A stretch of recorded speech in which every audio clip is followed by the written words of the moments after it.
Est-ce que tu veux recevoir la parole? Amen. Le amen là, c'est pas l'amen de quelqu'un qui est prêt. Hein? Amen. Alléluia. Amen.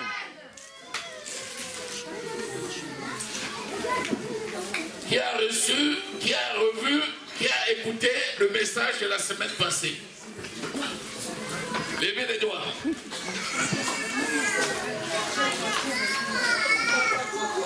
Alléluia. Les messages sont donnés pour être écoutés et médités et médités et médités. Alléluia. Amen. La révélation que l'Esprit donne à un moment donné, c'est à un moment donné. Le même message, quand tu l'écoutes, l'Esprit va te donner davantage de révélations. Disons Amen. Amen. J'ai écouté le message, je l'ai réécouté, puis j'ai réécouté, puis j'ai réécouté. Parce que la parole, lorsqu'elle sort, c'est pour tout le monde. Alléluia. Je vous encourage vivement à méditer la parole. N'hésitez pas. Écoutez les messages et réécoutez-les. L'Esprit de l'Éternel qui parle et qui enseigne, qui révèle, cet Esprit va vous révéler sa parole de plus en plus pour vous amener de succès en succès et de gloire en gloire. Disons Amen. Amen. Quand on travaille les messages, je prends le soin de vous les envoyer dans vos boîtes.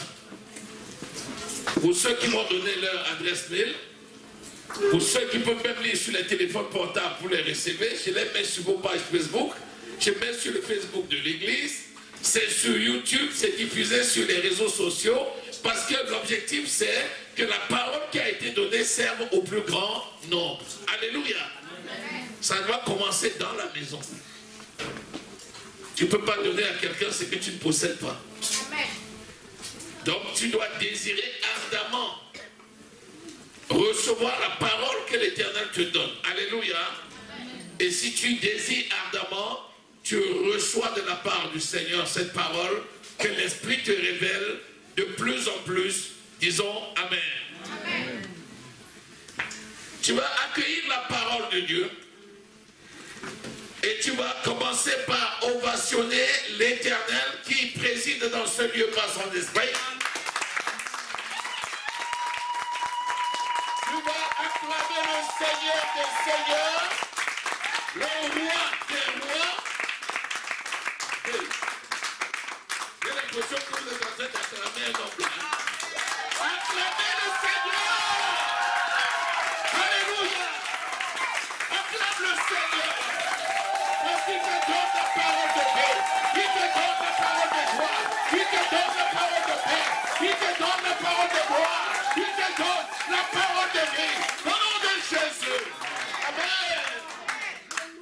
Tu sais, si tu reçois la parole d'un homme, elle n'aura pas d'impact sur ta vie. Mais si tu reçois la parole de Dieu, elle opère dans ta vie des prodiges et des miracles extraordinaires. Alléluia. C'est pour ça que nous ovationnons notre roi des rois, parce que c'est lui qui agit ici par son esprit. Amen. Amen.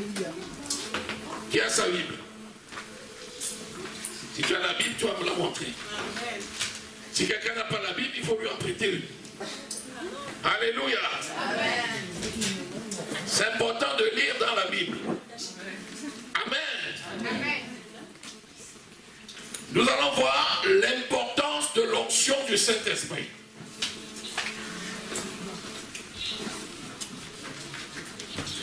L'importance de l'onction du Saint-Esprit. Vous savez qu'un thème comme celui-ci peut faire l'objet d'un livre.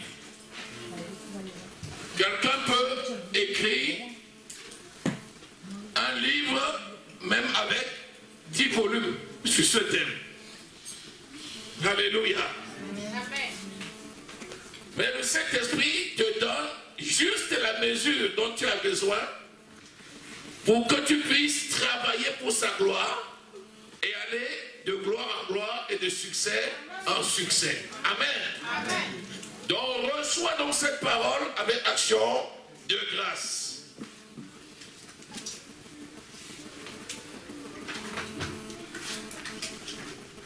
l'onction du Saint-Esprit. Dans onction, il y a oindre.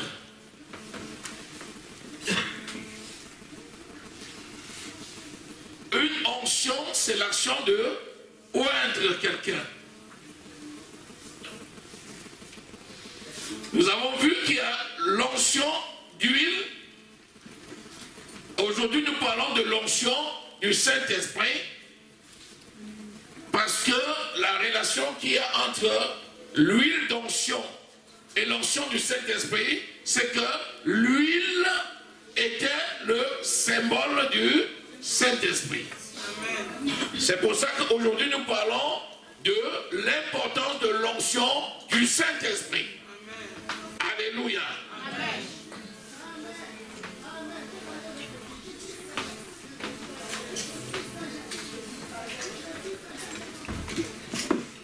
Seigneur, tu révèles ta parole de gloire. Toi qui nous aimes et qui nous instruis dans tes voies, merci pour l'action de ton esprit qui révèle ton onction, l'onction que tu accordes à chacun de tes enfants pour accomplir la mission que tu nous as confiée. À toi revient l'honneur, la gloire et la magnificence. Au nom précieux du Seigneur Jésus que nous avons prié. Amen. Amen. Amen.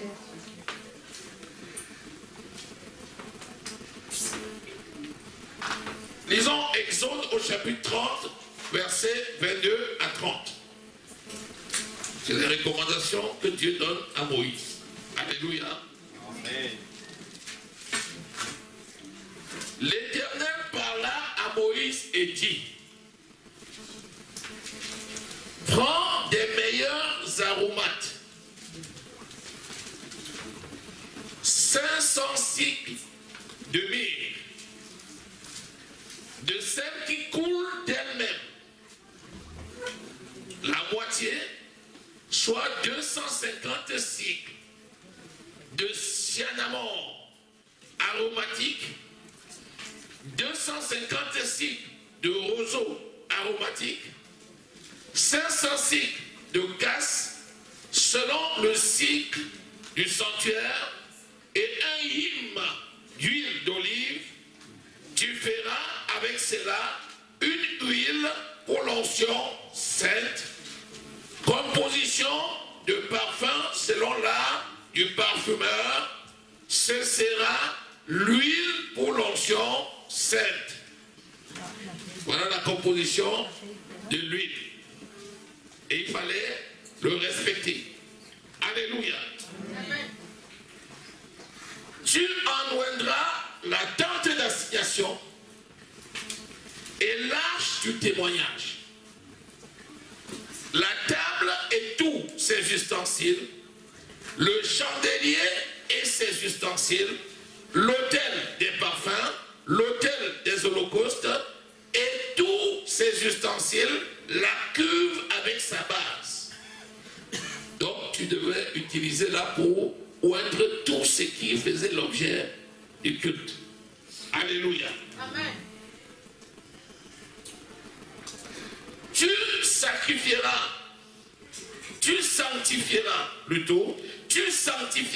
ces choses et elles seront très saintes. Tout ce qui les touchera sera sanctifié. Tu sanctifieras ces choses, c'est-à-dire tous ces objets-là, tu les mettras à part. C'est ça, tu les mettras à part pour qu'elles servent essentiellement pourquoi elle a été faite. Et tout ce que ça touchait sera sanctifié. Alléluia. Béni soit le Seigneur. Tu oindras, maintenant qu'on a parlé des ustensiles, on a dit qu'il fallait mettre cette huile à part. On a parlé d'abord de sa composition. Ensuite, on a dit que ça devait servir pour tous les ustensiles dans le lieu très saint. Puis ensuite, on a dit qu'il fallait mettre ça à part. On va un cran plus loin. Tu oindras Aaron et ses fils et tu les sanctifieras pour qu'ils soient à mon service dans le sacerdoce. Donc, une fois que tu auras fait ça et que tu auras oint tout ce qu'il fallait, maintenant tu vas oindre Aaron qui est le chef des sacrificateurs avec ses fils qui étaient mis à part. Tu vas les oindre aussi avec la même huile. Alléluia. Tu parleras aux enfants d'Israël et tu leur diras, ce sera pour moi l'huile de l'onction sainte parmi vos descendants. Alléluia. Amen. Béni soit le Seigneur. Donc pour l'instant, je m'arrête là. Maintenant, vous connaissez très bien que l'huile d'onction ici symbolisait le Saint-Esprit. Parce que l'Esprit Saint n'était pas encore venu pour vivre en permanence. Amen. Et le sacrificateur Aaron et sa descendance devaient également être oints de la même onction d'huile pour qu'ils puissent exercer le ministère. Alléluia. Amen. Nous voyons ici que la composition d'huile était telle qu'il fallait respecter exactement les quantités et les éléments qui rentraient dans l'huile. Donc tu ne pouvais pas la composer à ta guise et tu ne pouvais pas en faire ce que tu voulais. Ça veut dire que si quelqu'un veut aujourd'hui faire une huile sainte selon ce qui était écrit dans la loi à Moïse, il faudrait que cette personne s'assure qu'elle réponde à tous les critères qui ont été donnés pour constituer cette huile sainte. Je peux te dire d'emblée qu'aujourd'hui, pour que tu puisses retrouver tous ces éléments, ce n'est pas donné. Mais bon, si quelqu'un voulait le faire, il fallait qu'il fasse comme ça. Ensuite, il fallait qu'il procède par l'environnement, comme on a vu, et il arrive au niveau des sacrificateurs. Il oint les sacrificateurs. Alléluia. Amen. Béni soit le Seigneur. C'était ça. Une fois que c'était fait, il fallait maintenant qu'on puisse aller plus loin. Après les sacrificateurs, il fallait oindre maintenant ceux qui avaient été appelés pour diriger le peuple. Alléluia. Amen. Le peuple d'Israël était dirigé par Dieu. Et à un moment donné, ils ont préféré être dirigés par des hommes. Parce qu'ils estimaient que Dieu était trop dur. Et ils ont demandé un roi. Et donc, Dieu leur a donné Saül. Et Saül également a été oint. Parce que la même onction que Aaron et sa famille ont reçue, maintenant, il a fallu que Saül également soit oint. Vous trouvez ça dans 1 Samuel au chapitre 10, verset 1er. Je vous fais le récit pour que vous compreniez qu'il y avait des conditions particulières et tous ceux qui devaient être installés devaient faire l'objet d'une onction. Lorsque Saül maintenant a désobéi à l'Éternel et il a été déchu, Dieu a choisi de oindre David. Et il a envoyé son sacrificateur pour aller chercher David et le oindre. Alléluia. 1 Samuel 16.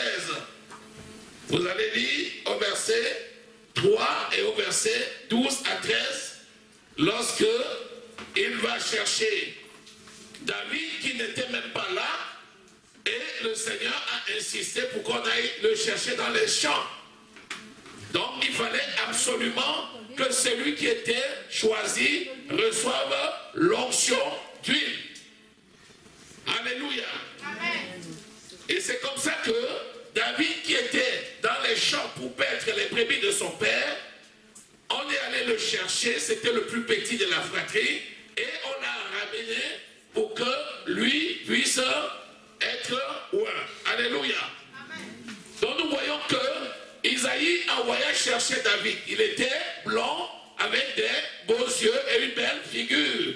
Et l'Éternel dit à Samuel, lève-toi, oins-le, car c'est lui.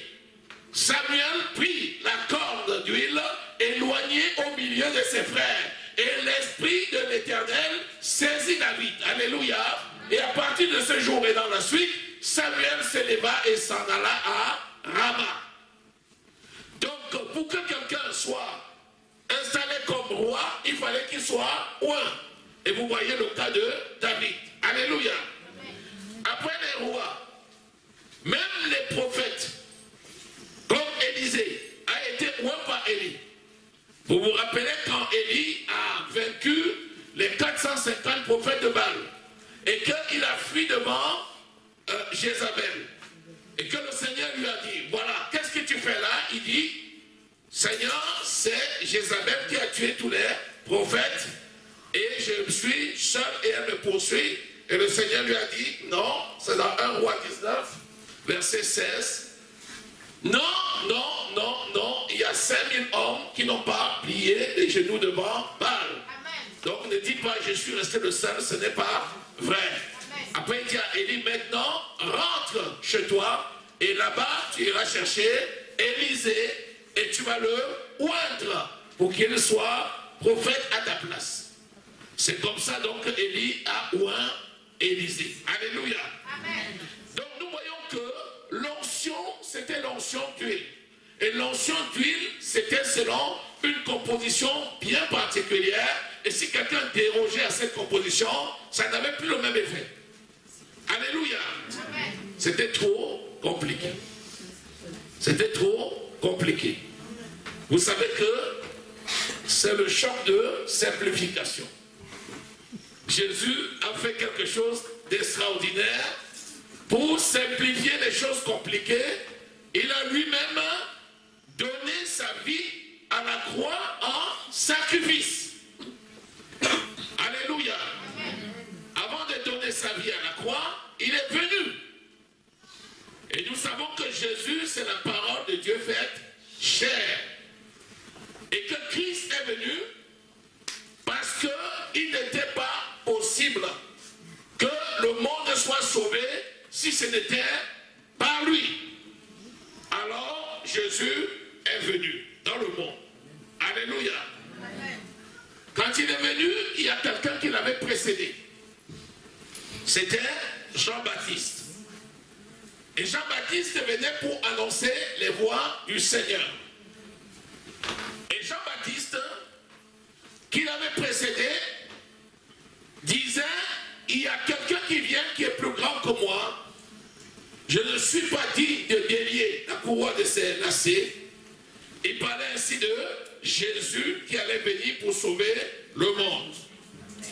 Et nous voyons que Jésus est venu pour sceller une nouvelle alliance. Vous avez vu que l'ancienne alliance que Dieu avait faite avec Abraham, qui s'est déclinée derrière la mission qu'il a donnée à Moïse, il a fallu que cette alliance qui ne pouvait pas s'accomplir, il a fallu que Dieu fasse une nouvelle alliance. Et la nouvelle alliance, c'est en Jésus. Dans la nouvelle alliance, donc, il a fallu que Jésus vienne. Lisons Luc au chapitre 3. Alléluia. Versets 21 et 22. Tout le peuple se faisait baptiser. Les gens se faisaient baptiser par Jean-Baptiste. Et le baptême de Jean-Baptiste, c'était le baptême de la repentance. Il disait au peuple, race de vipères qui vous a appris à fuir la colère à venir. C'était le baptême de Jean. Alléluia. Amen. Tout le peuple se faisait baptiser. Jésus fut aussi baptisé et pendant qu'il priait, le ciel s'ouvrit et le Saint-Esprit descendit sur lui sous une forme corporelle, comme une colombe, et une voix fit entendre du ciel ces paroles, tu es mon fils bien-aimé, en toi j'ai mis toute mon affection. Alléluia. Amen. Nous allons voir que maintenant l'onction va changer de forme. Il ne s'agira plus de prendre de l'huile pour verser sur quelqu'un et l'introniser dans son ministère, mais là il s'agit donc d'une entrée en action. Et cette fois-ci, ce n'est plus l'huile qui est versée, c'est plutôt l'Esprit de Dieu qui descend sur Jésus. Alléluia. Amen. La porte a été ouverte. Parce que c'est Jésus qui a ouvert le lieu très saint. Dans l'Ancien Testament, nous avons vu, il fallait que ce soit le souverain sacrificateur seul qui aille dans le lieu très saint. Et on avait dit que dans ce lieu très saint, il y avait le chandelier, il y avait une table où il y avait les pains de proposition et il y avait 2 oliviers. Et c'est lui seul qui entrait dedans pour faire le sacrifice. Il fallait qu'il prenne un agneau. C'était un agneau parfait qu'on devait immoler. Et ensuite, il prenait le sang. Il aspergeait le sang de l'animal sur la personne pour laquelle il allait faire le sacrifice. Puis il aspergeait sur lui-même et il venait avec la viande qu'il mettait sur l'autel et il faisait brûler cela avec de l'encens. Et si la fumée montait, ça veut dire que c'était agréé. Et si la fumée se dispersait, ça veut dire que c'était rejeté. Et lorsque lui-même n'était pas en règle, il était frappé de mort dans le lieu très saint. C'est pour ça que quand le souverain sacrificateur entrait une fois par an pour faire cela, on lui mettait une corde à la hanche avec des clochettes. Et il allait et on tenait la corde loin dehors. Pour qu'il montre qu'il était vivant, il fallait qu'il se secoue. Et lorsqu'il ne répondait plus, on tirait sur la corde et on le sortait de ce lieu-là pour prendre son corps et aller enterrer. C'était terrible.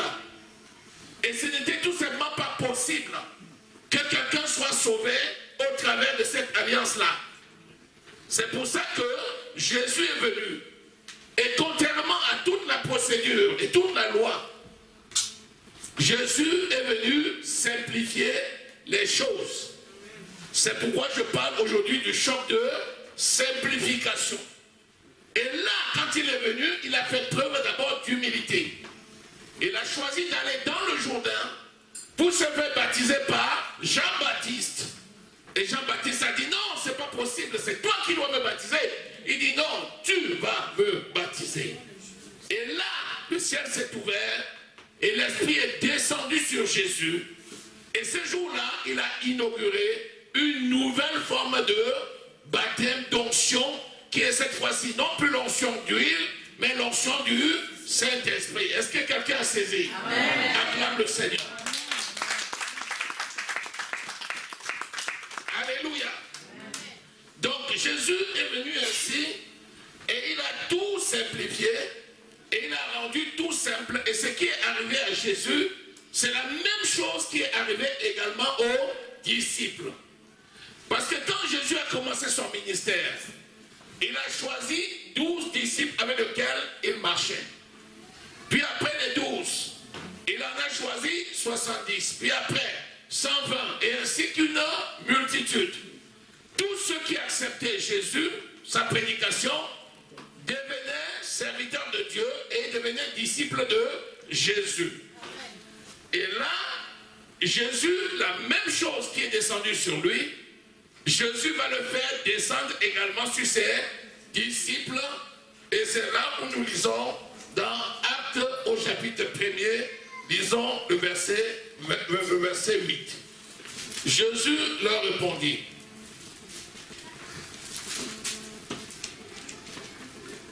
vous recevrez une puissance, le Saint-Esprit venant sur vous, et vous serez mes témoins à Jérusalem, dans toute la Judée, dans la Samarie et jusqu'aux extrémités de la terre. Donc Jésus dit aux disciples: je vais vous envoyer en mission, mais avant de partir, restez d'abord jusqu'à ce que vous soyez revêtus de l'onction de l'Esprit, qui est la puissance de Dieu qui vous donne la capacité à accomplir la mission que je vous ai confiée. Alléluia. Amen. Alléluia. Amen. Alléluia. Amen. Parce que le roi ou le prophète ne pouvait pas exercer son appel s'il n'avait pas été oint. De la même façon, Jésus ayant inauguré une nouvelle ère où l'onction n'était plus celle de l'huile, mais l'onction du Saint-Esprit, il fallait que les disciples de Jésus reçoivent l'Esprit qui devait venir sur eux et demeurer en eux éternellement, afin que par la puissance de l'Esprit, ils rendent le témoignage de ce que Jésus a fait pour eux. Amen, amen, amen. Il dit: je suis le vrai cep et vous êtes le sarment. Si le sarment ne reste rattaché au cep, il ne peut porter de fruits. Sans moi, vous ne pouvez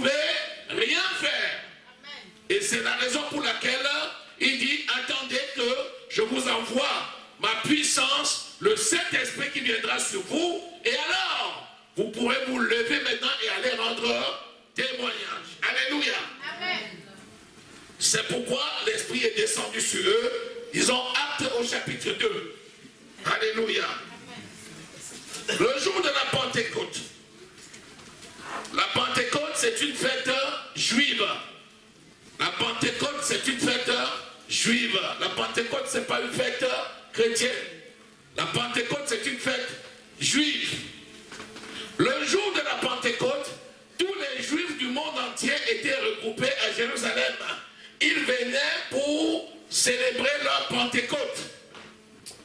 Les disciples aussi s'étaient réunis dans une chambre pour prier. Parce que les disciples ne pouvaient pas encore aller en mission sans avoir reçu l'onction du Saint-Esprit. Alléluia. Et ce jour-là, Dieu va oindre, Jésus va oindre les disciples du Saint-Esprit. Actes au chapitre 2, à partir du verset 1er. Le jour de la Pentecôte, ils étaient tous ensemble dans le même lieu, et tout d'un coup, il vint du ciel un bruit comme celui d'un vent impétueux, et il remplit toute la maison où ils étaient assis. Des langues semblables à des langues de feu leur apparurent séparées les unes des autres et se posèrent sur chacun d'eux, et ils furent tous remplis du Saint-Esprit et se mirent à parler en d'autres langues selon que l'Esprit leur donnait de s'exprimer. Alléluia.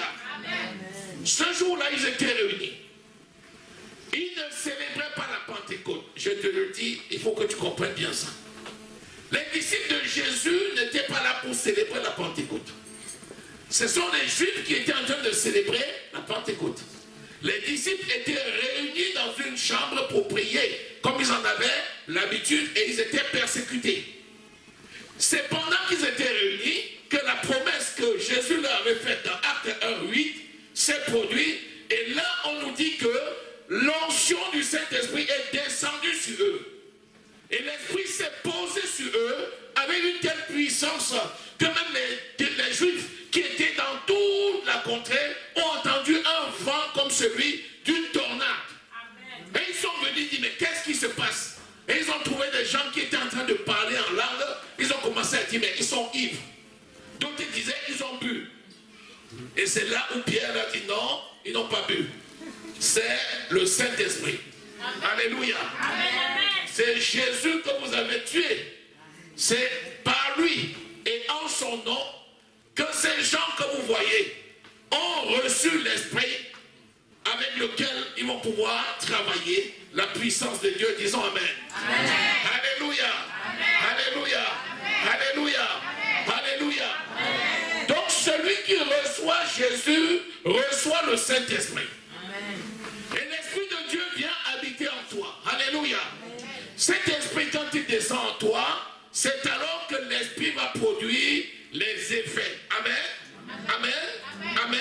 Amen. Donc toi qui as reçu Jésus comme Seigneur et Sauveur, toi qui crois que Christ est mort à la croix pour toi, toi qui crois que Christ a par sa mort à la croix, son sang qui a coulé a ôté la malédiction qui condamnait le monde et qui te condamnait aussi. Toi qui crois que Jésus, mort à la croix, a été enseveli.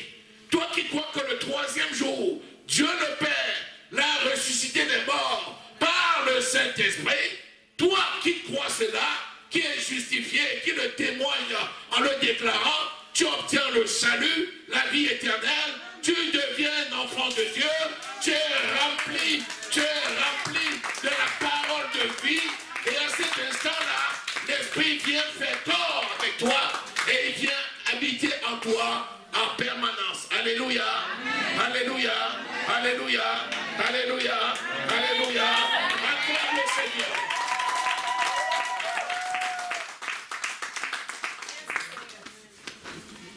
Jésus l'a fait pour ses disciples. Et les disciples de Jésus, c'est tous ceux qui croient que Jésus est mort et ressuscité. C'est toi, c'est moi, dès lors que nous l'acceptons comme Seigneur et Sauveur. disciples, nous avons donc reçu le Saint-Esprit. Alléluia. Amen. Maintenant que nous avons reçu le Saint-Esprit, nous sommes un. Parce que le un, c'est Jésus. La Bible dit qu'un un sera retranché. Parlant ainsi de Jésus. Et l'onction que Jésus a reçue, l'onction qu'il a ressuscité des morts, c'est la même onction que tu as reçue. C'est le Saint-Esprit qui habite en toi. Romains au chapitre 8, le verset 11. Alléluia. Amen. Il dit, puisque le même esprit qui a ressuscité Jésus-Christ des morts habite en nous. Alléluia. Alléluia. Amen. Alléluia. L'esprit qui a ressuscité Jésus-Christ des morts, le Saint-Esprit de Dieu, donne également la vie à notre corps mortel. Alléluia. Amen. Donc l'Esprit de Dieu, c'est le même qui a oint Jésus, c'est le même qui l'a ressuscité des morts, c'est le même qui habite en toi, c'est le même qui demeure en toi éternellement. Alléluia. Amen. Acclame le Seigneur. Acclame le Seigneur. Acclame le Seigneur. Acclame le Seigneur. Tu n'es pas n'importe qui. Tu n'es pas n'importe qui. Tu n'es plus une balayure du monde. Quand tu as reçu Jésus, tu es le temple du Saint-Esprit. Tu es la puissance de Dieu. Parce que l'Esprit de Dieu habite en toi. Alléluia. Est-ce que tu es content? Acclame le roi des rois. Le Seigneur, le puissant. C'est lui qui règne dans ton cœur. C'est lui qui agit, qui nous conduit. C'est le patron de l'Église, le Saint-Esprit. C'est le Dieu qui nous conduit. Le Saint-Esprit, c'est Dieu. Et c'est le Dieu qui nous conduit. Alléluia. Alléluia. Alléluia. Alléluia. À quoi il sert? Il sert à nous conduire dans toute la vérité. Béni soit le Seigneur. Donc dès lors que tu as le Saint-Esprit, tu n'as plus besoin d'être oint par une huile fabriquée par quelqu'un. Même si on s'en va chercher ça au marché, ça peut être l'huile d'olive de première pression. Ça peut être l'huile d'olive nommée désir. Qu'importe ce qu'on a, où on l'a cherché, ça n'a plus lieu d'être. Alléluia. Alléluia. Alléluia. Alléluia. Mais par contre, l'Esprit de Dieu habite sur ses serviteurs. Et Dieu agit par la main de ses serviteurs. Et qui est serviteur de l'Éternel? C'est celui qui l'a reçu. Chacun est serviteur. Amen. Mais maintenant, parmi les serviteurs, il y en a qui sont ministres. Il y en a qui ont reçu des dons divers. Mais tous les enfants de Dieu sont serviteurs de l'Éternel. Amen. Béni soit le Seigneur. Amen. Alléluia. Amen. Luc au chapitre 4. Disons le verset 14. Nous allons prendre toujours l'exemple sur Jésus. Parce que vous savez, tout ce qu'il nous a donné, il a d'abord montré lui-même comment il faut faire. Alléluia. Amen. Jésus, revêtu de la puissance du Saint-Esprit, retourna en Galilée et sa renommée s'est répandue dans tout le pays alentour. Alléluia. Amen. Jésus, revêtu de la puissance du Saint-Esprit. Nous sommes revêtus de la puissance du Saint-Esprit.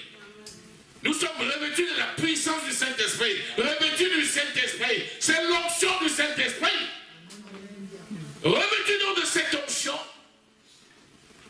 Jésus retourna en Galilée et sa renommée se répandit dans tout le pays alentour. Lorsque tu es rempli du Saint-Esprit, tu n'as même pas besoin de forcer. Tout le monde va savoir que tu es là. Amen. Amen, amen. Il a dit que tout le monde va savoir que tu es là. Amen.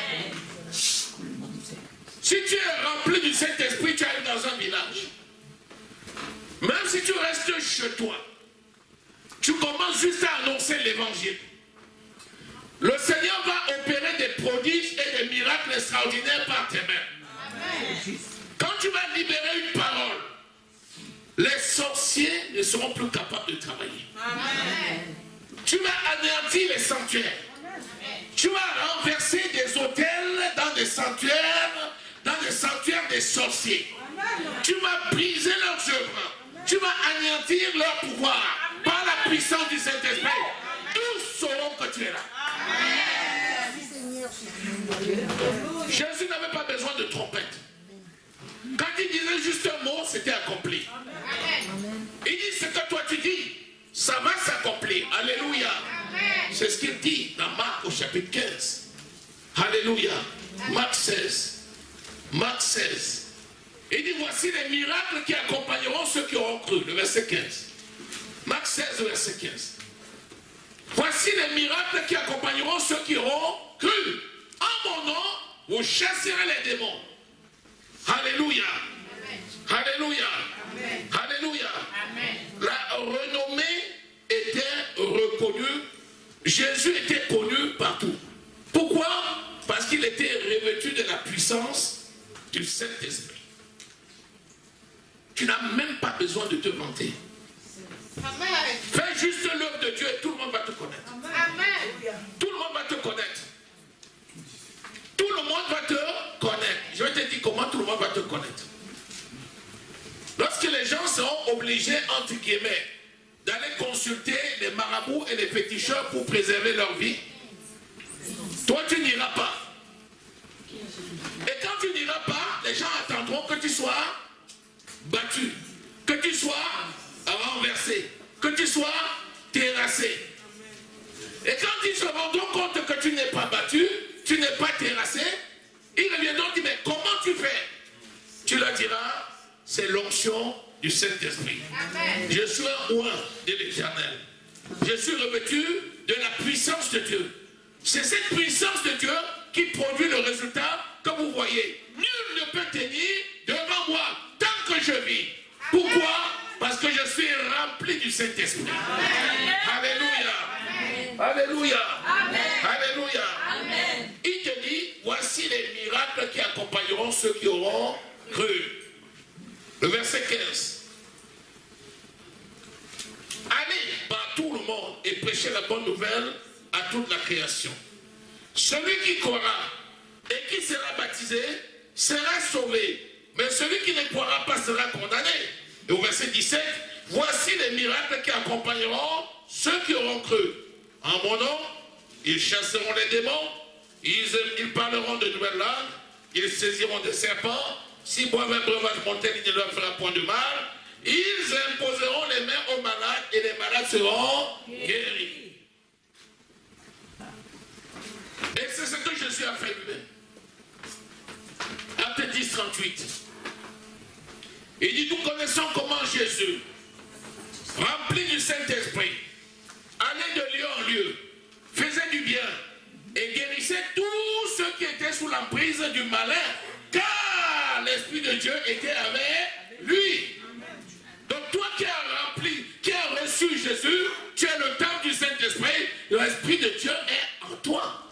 Et donc, au nom de Jésus, tu vas accomplir des prodiges et des miracles extraordinaires. Alléluia. Amen. Alléluia. Qu'est-ce que Jésus déteste? Jésus déteste le diable. Amen. Et quoi d'autre? Et le péché. Amen. La seule façon de diluer cette puissance, c'est de t'asseoir dans le péché. Parce que si tu vas t'asseoir dans le péché, tu donnes la clé au malin. Et si tu donnes la clé au malin, tu cisailles ta propre foi. Et à partir de là, tu te rends toi-même vulnérable. C'est pourquoi on dit, vous savez comment Jésus, rempli du Saint-Esprit, seul, allait de lieu en lieu, faisait du bien et guérissait tous ceux qui étaient sous l'emprise du malin, car l'Esprit de Dieu était avec lui. Amen. Alléluia. Amen. Alléluia. Amen. Alléluia. Amen.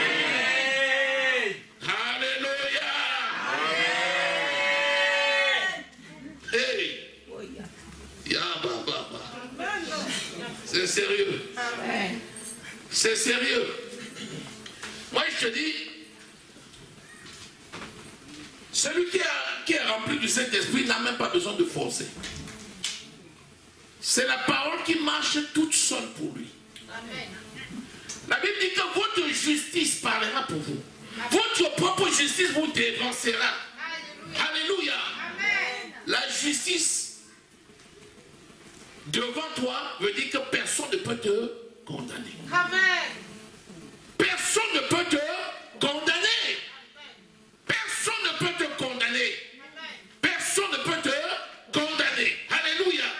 J'ai dit que personne ne peut te condamner. D'ailleurs, celui qui est rempli du Saint-Esprit, il a le courage.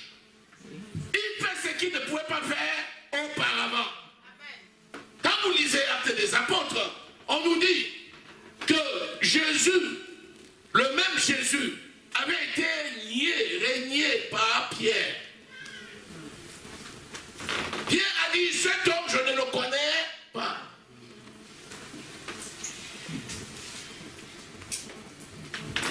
Mais quand l'onction est descendue sur eux, et les gens sont venus dire, mais qu'est-ce qui vous arrive? C'est Pierre qui a pris la parole. Amen. Il dit, ces hommes ne sont pas ivres, mais c'est l'Esprit Saint qui avait été promis, qui a été envoyé. C'est par Jésus que vous avez crucifié. C'est par lui que vous voyez ce qui se produit. Dans l'onction, le courage, quelqu'un qui ne peut pas prêcher l'évangile. Tu le vois devant le supermarché en train de prêcher. Les gens disent, mais le gars là, il y a quelque chose qui se passe. Mais lui là, c'est lui. Oui. Pourquoi? L'onction. C'est l'onction qui produit ce courage. Amen. Alléluia. Amen. La parole de Dieu va s'accomplir. Parce qu'elle s'accomplit par elle-même. Alléluia. Amen. Vous savez, tu as dit aujourd'hui, c'est pas facile. Il y a des gens qui ont eu des conditions plus difficiles. Mais s'ils s'en sont sortis, c'est parce que l'onction de Dieu est à l'œuvre dans leur vie. Amen. Alléluia. Amen. La même onction est en toi. Amen. Sois conscient que l'onction de Dieu est en toi. Amen. Sois conscient. Fais seulement usage de la parole. Alléluia. Amen. Alléluia. Amen. Lisons Daniel au chapitre 3. Nous allons voir que même les enfants de Dieu qui étaient en captivité au temps de Babylone, ils habitaient dans un peuple qui n'était pas le leur. Mais même en captivité, ils n'ont pas oublié leur Dieu et ils n'ont pas oublié la promesse. Ils n'ont pas oublié ce que l'Esprit de Dieu peut agir. Je vous rappelle que dans le temps, l'Esprit venait agir et s'en allait. C'est pas comme maintenant où Jésus dit, il viendra vivre avec vous éternellement. Béni soit le Seigneur. Amen. Béni soit le Seigneur. Amen.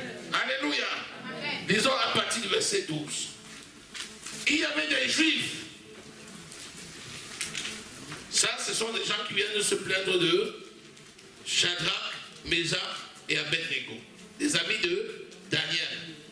Parce que dans la province de Babylone, le Seigneur les avait élevés.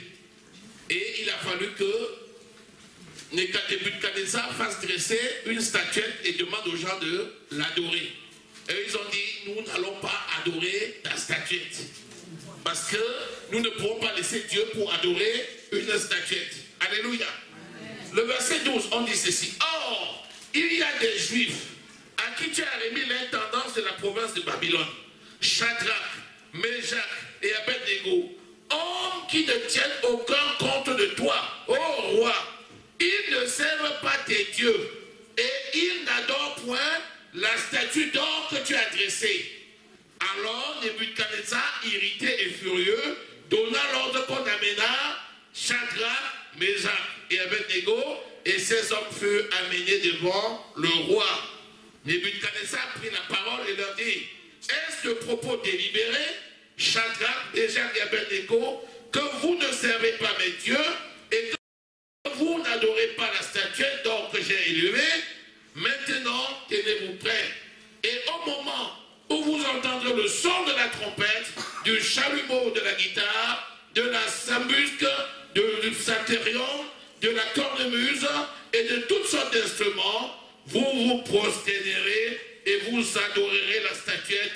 que j'ai faite.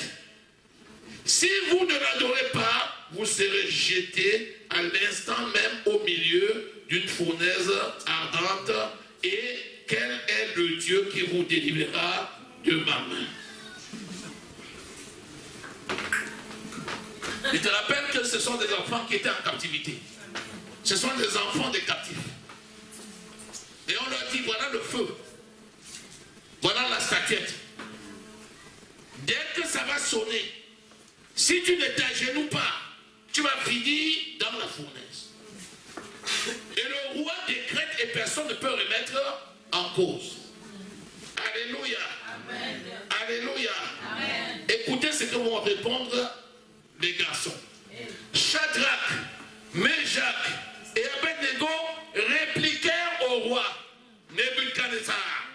Nous n'avons pas besoin de répondre là-dessus. Tu as dit qu'on verra quel Dieu viendra nous délivrer. Il dit, nous n'avons même pas besoin de te répondre là-dessus. Voici notre Dieu que nous servons. Peut nous délivrer de la fournaise ardente et il nous délivrera de ta main, ô roi. Alléluia. Et il dit, voilà ta fournaise. Voilà ta statue.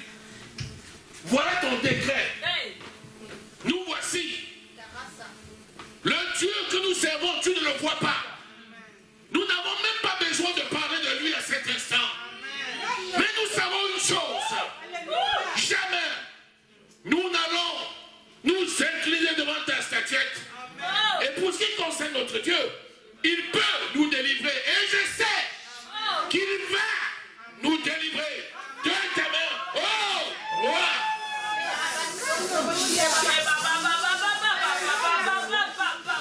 Ce n'est que l'onction seule qui peut produire un tel miracle. Ce n'est que l'onction qui peut amener quelqu'un dans ce niveau, dans cette déclaration. Ce n'est que l'onction.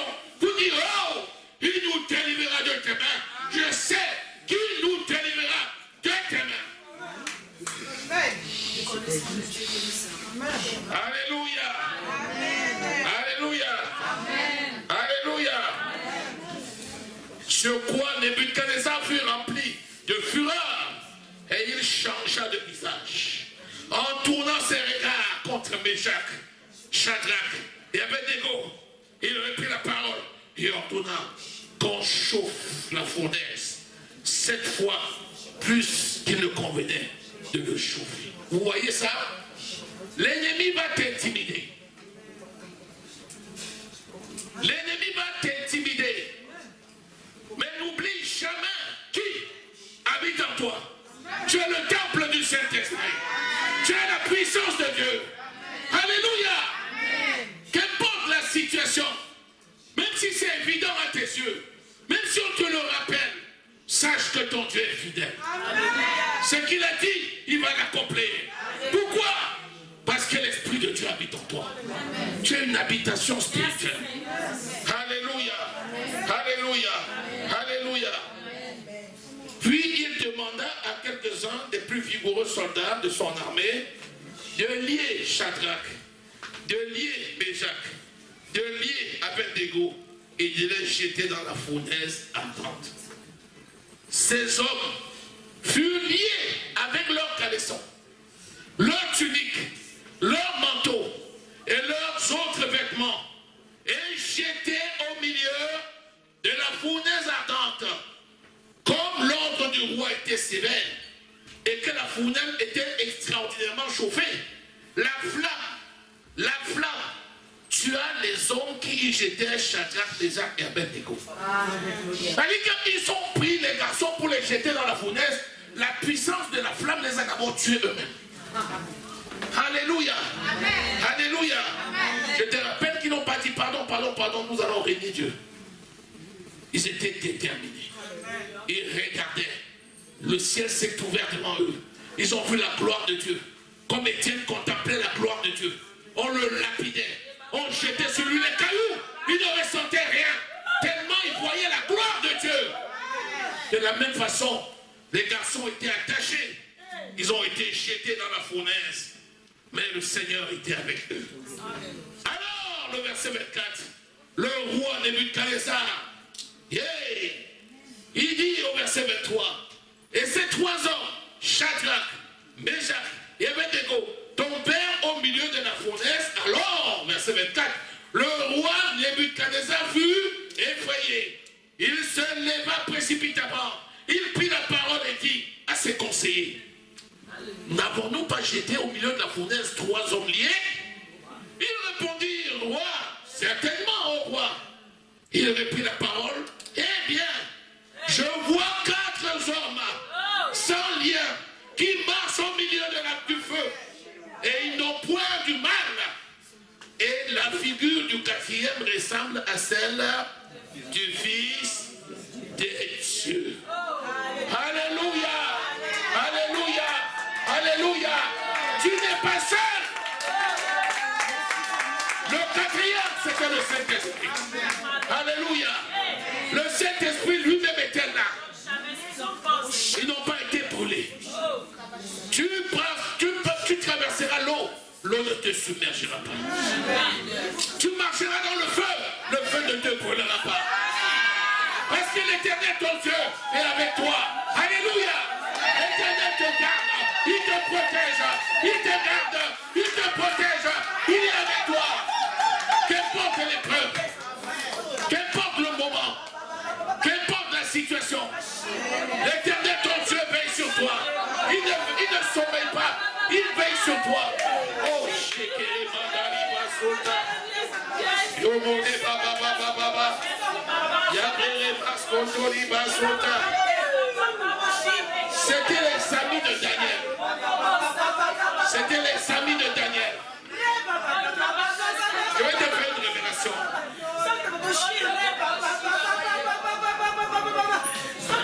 Daniel était une bénédiction pour ses amis.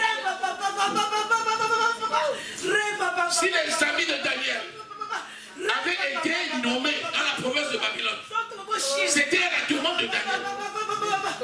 Parce que lorsque le roi avait fait un songe, et il avait demandé qui peut interpréter le songe. Lorsque Dieu a révélé le songe à Daniel, c'est parce que Daniel était venu voir ses compagnons et il a dit prions ensemble et notre Dieu nous révélera. Ils étaient 4, Daniel et ses 3 compagnons. Ils ont prié et lorsque Daniel a donné la révélation du songe du roi, Daniel a été élevé. Et c'est Daniel qui a dit au roi, nomme mes 3 amis comme intendant de la province de Babylone. Amen. Et le roi a nommé à cause de Daniel. Amen. Maintenant, ils ont tendu un piège contre les amis de Daniel. Vous croyez qu'ils vont laisser Daniel? Non. Ils se sont attaqués à Daniel lui-même. Daniel au chapitre 6. Ils ont tendu un piège à Daniel. Parce qu'ils se sont dit, il faut que Daniel lui-même tombe. Alléluia. Amen. Lisons le verset 11. Daniel 6, au verset 11. Lorsque Daniel sut que le décret était écrit par Darius, le roi Darius, il se retira dans sa maison, où les fenêtres et la chambre supérieure donnaient ouvert en direction de Jérusalem. Et 3 fois par jour, il se mettait à genoux. Il priait et il louait son Dieu. Comme il le faisait auparavant, le décret du roi n'avait pas inquiété parce qu'on interdisait aux gens de prier leur Dieu. Alors, le verset 11. Ces hommes entrèrent tumultueusement et ils trouvèrent Daniel qui priait et invoquait son Dieu. Amen. Puis ils se présentèrent devant le roi et lui dirent au sujet de la défense, n'as-tu pas écrit une défense portant que quiconque dans l'espace de 30 jours adresserait des prières à quelque dieu ou à quelques hommes excepté à toi, au roi, serait jeté dans la fosse au lion. Le roi répondit, la chose est certaine, selon la loi des Mèdes et Perses, qui est immuable. Amen. Il prit de nouveau la parole et dit au roi, Daniel, l'un des captifs de Juda n'a tenu aucun compte de toi, ô roi, ni de la défense que tu as écrit. Et il fait sa prière 3 fois par jour. Le roi fut très affligé. Quand il entendit cela, il prit à cœur de délivrer Daniel jusqu'au coucher du soleil et s'efforça de le sauver. Mais ces hommes insistèrent auprès du roi et il dit, sache, ô roi, que la loi des Mèdes et des Perses exige que toute défense ou tout décret confirmé par le roi soit irrévocable. Alors le roi donna l'ordre qu'on amena Daniel et qu'on le jeta dans la fosse au lion. Le roi prit la parole et dit à Daniel, puisse ton Dieu, que tu sais avec persévérance te délivrer, Daniel. On apporta une pierre et on l'a mis sur l'ouverture de la fosse. Le roi la scella de son anneau et de l'anneau de ses gants, afin que rien ne fût changé à l'égard de Daniel. Le roi se rendit ensuite à son palais. Il passait la nuit à jeun et il ne fit point venir de concubine auprès de lui et il ne put se livrer au sommeil.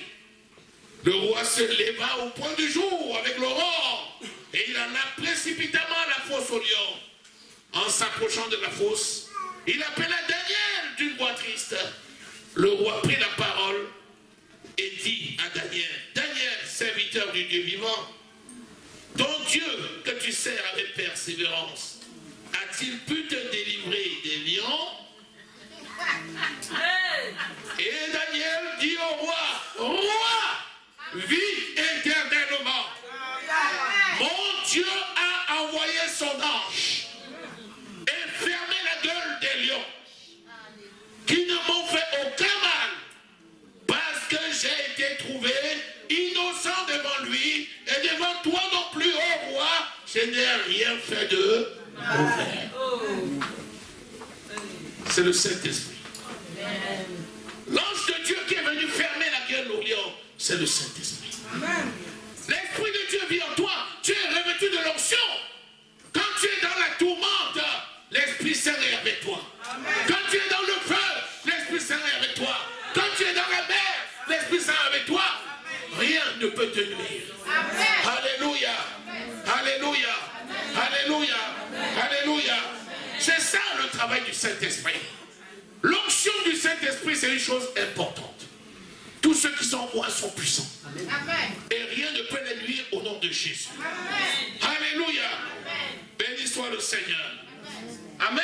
Amen. Amen. Amen. Amen. Moïse a traversé tout le désert et quand il était coincé au bord de la mer Rouge, Dieu lui a dit, Moïse, étends ton bâton. Exode au chapitre 14. Quand Moïse a étendu son bâton, la mer s'est ouverte en deux. Qu'est-ce qui a provoqué ça? C'est l'Esprit de Dieu qui est descendu dans Moïse. Et la puissance de l'Éternel a écarté l'eau en deux. Et Moïse a traversé avec le peuple la mer Rouge à sec. Élie, lorsqu'il devait être enlevé de roi, Élie a traversé le Jourdain avec son manteau. Boum, l'eau s'est ouverte en deux. Qui a provoqué ça? Le Saint-Esprit. C'est l'onction qui a provoqué ça. Et la mer s'est ouverte en deux. Et il a traversé. Lorsqu'il a traversé, le manteau est tombé. Élisée a pris le manteau. Il dit, maintenant je suis du côté du Jourdain, il faut que je traverse, je fais comment? Hey, je veux faire comme mon maître. Il prend le manteau d'Élie. Boum, la mer s'ouvre en deux. C'est qui? Le Saint-Esprit. Jésus dit, quand il viendra, il demeurera avec vous éternellement. Il vous montrera toutes choses. Il vous enseignera toutes choses. Il vous conduira dans toute la vérité. Alléluia. N'accepte pas d'être aliéné. Fuis le péché. Garde la parole que Dieu a mis dans ton esprit. Déclare ces paroles avec ta bouche. C'est l'épée, la bouche. La bouche, c'est l'épée, l'épée, l'épée, la parole qui sort de ta bouche. C'est plus tranchant qu'un sabre à 2 tranchants. Ce que tu dis, c'est ça qui arrive. C'est ça l'option. Alléluia. Ne dis plus jamais. Je ne peux pas. Je n'y arriverai pas. C'est plus fort que moi. Voilà, le problème est déjà là. Voilà, on m'a déjà convoqué. Voilà le papier qu'on a envoyé. Voilà le décret qui est sorti. Voilà. Jamais. Tu prends ça, tu mets sous tes pieds. Tu piétines au nom de Jésus. Ce pays m'appartient au nom de Jésus. Ce concours est pour moi au nom de Jésus. Ce travail est pour moi au nom de Jésus. Alléluia. Alléluia. Si tu ne possèdes pas, qui va posséder? Est-ce que tu es d'accord avec moi? Acclame-le.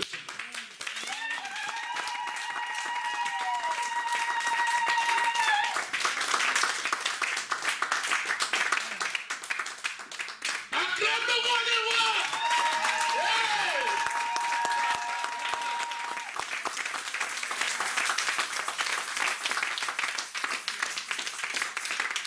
Pendant que je suis en train de parler, depuis, je sais que tu es en train de voir des montagnes qui sont en train de s'aplanir devant toi. Tu es en train de voir des montagnes qui s'aplanissent. Tu es en train de voir des chemins qui s'ouvrent devant toi. Hey! Alléluia! Alléluia! Alléluia! Alléluia! Tu as l'habitude de dire, j'avais dit ça. J'avais dit. Je me rappelle que j'avais dit.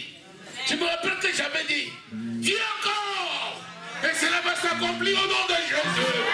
Dis encore! Ça va s'accomplir au nom de Jésus. Dis encore! Alléluia! Parle et ne te tais pas. Parle et ne te tais pas. Si le diable te montre qu'un chemin est fermé, ouvre-le au nom de Jésus. Si le diable te montre qu'on te vole ce qui t'appartient, arrache-le au nom de Jésus. Amen. Seigneur, nous te disons merci. Ta parole est la vérité. Et elle s'accomplit toujours dans nos vies. À toi revient l'honneur, la gloire et la magnificence. Au nom précieux du Seigneur Jésus que nous avons prié. Amen. Amen.